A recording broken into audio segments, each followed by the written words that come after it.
Zhvillimet e fundit politike do t'i komentojmë analistin Ergjys Mërtiri. Mirëmbrëma Ergjys. Mirëmbrëma.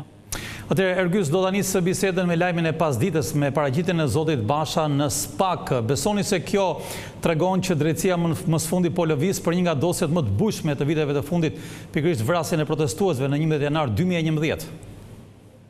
Sigurisht kjo është një çështje shumë e rëndësishme, është një çështje jo thjesht e bujshme, por është një çështje e cila vërtet është shumë, themi, tregues shumë i keq i gjendjes ndëshkueshmërisë në këtë vend. Përdesa nuk kemi të bëjmë me krimet kryera në fshehtësi, po janë krimet e kryera në bulevard, në sytë të gjithë dhe përpara kamerave, në sytë të gjithë shqiptarëve. Pra kjo krim shtetëror kur e quajti gjykata e Strasburgut. Sigurisht, dhe një krim shtetëror i pahetuar. Dhe rikthimi i kësaj çështje, fillimi e time dhe fakti që po shkohet deri në dëshmitar të një niveli të lartë, pra po shkohet deri tek Basha, i cili deri tani nuk ishte thritur më parë në pyetje, tregon që këtu hetimi duket se është futur në hulli serioz. Dhe ndoshta shpresohet paktën që për herë të parë kemi vendosje në vend të drejtësisë ku fajtorët e vërtetë shkojnë përpara drejtësisë dhe jo siç është bërë deri tani ku të dy palët kanë luajtur me të vrarë dhe familjarët e të vrarëve, ku njëra palë i ka vrarë, kurse pala tjetër i përdor politikisht, madje vrasit i strehon në administratë, ju jep poste. Tani, kjo mendoj do jetë një hap, një stad i ri i ndëshkueshmërisë në këtë vend, duke shkuar deri në nivele të larta për të gjykuar një krim politik. Ndërkohë, nesër në mëngjes zoti Velie do të jetë në gjykatën kushtetuese për të marrë pjesë në seancën ndaj tij, pra kërkesën e tij për të quajtur të palishme shkarkimin nga detyra e kryebashkiakut të Tiranës. Si mendoni si do të ndikojë ky proces ose në çfarëdo lloj rasti vendimi i kushtetueses në fushatën për Tiranën, në garën për Tiranën, në sjelljen politike të mazhorancës?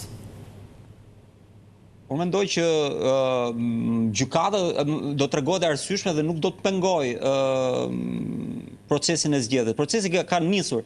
E para dhe dyta, procesi duhet të shkojë deri në fund. Kapja pas çështjeve teknike, gjithë ky debat, gjithë kjo stuhi në gotë është për asgjë. Pra është bëhet fjalë për a duhet apo të mos duhet të ishte Erjo Velia në mbledhje në ditën e shkarkimit të tij. Ndërkohë që Erjo Velia ka më shumë se 6 muaj që nuk shkon në bashki dhe me sa duket ai nuk do të jetë në bashki. Atëherë pse duhet të qëndrojë bashkia për 2 vjet pa kryetar dhe pse duhet të qëndrojë me nën kryetar, pra duhet të mos ketë një kryetar real. Të gjitha këto janë lojra dhe duket qartë që Erjo Velia po e përdor këtë çështje thjesht pra përdor pozicionin e tij në krye të bashkisë për të mbrojtur nga hetimi, pra po e përdor këtë si shantazh ndaj hetimit, ndaj SPAK-ut, po e përdor këtë si një mburoj. Atëherë, unë nuk besoj që gjykata kushtetuese do t'i bëhet mburoj Erjon Velis për ta përdorur pozicionin të cilin nuk e ushtron, thjesht si mburoj nga një hetim për krimet të cilat realisht i ka bërë. Kjo më duket dhe nuk ka arsye pse duhet të ishte bërë gjithë debat, gjithë kjo është errë. Po, ndërkohë në kampin tjetër politik tek opozita, edhe sot ajo dështoi, le themi, të arrinte qëllimin e saj për shkarkimin e zotit Peleshi, kryetarit të Kuvendit. Në fakt dije sepse votat nuk i kishte, po përse sipas jush opozita futet në këto aksione të tilla kur dihet fundi? Sepse, siç e kam thënë gjithmonë, opozita është në krizë, dhe duke qenë në krizë ajo ka nevojë për aksion, dhe duke qenë se ajo nuk prodhon dot aksion sepse njerëzit nuk e shkojnë pas, ajo nuk mbush dot sheshe, ajo deri tani ka bërë atë që e quajnë mosbindje civile në parlament, por dukshëm tashmë as këtë nuk e bën dot sepse s'ka më fuqi ta bëjë dhe sepse tashmë duket që pushteti nuk po e jep këtë kockë që ja dha para zgjedhjeve.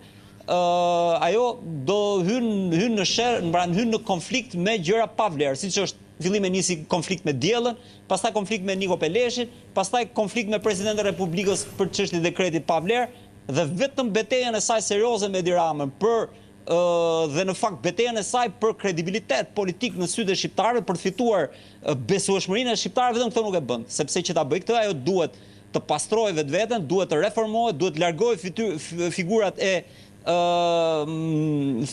e kalbura të cilat vazhdoni ka për 35 vitesh aty, por në mungesë të vullneti për ta bërë këtë, atëherë prodhon tymlaj, kot dhe zhurmë kot, e cila në fakt vetëm nderi bën qeverisë, vetëm ja përmirëson imazhin e qeverisë sepse përkeqëson imazhin e vetë opozitës.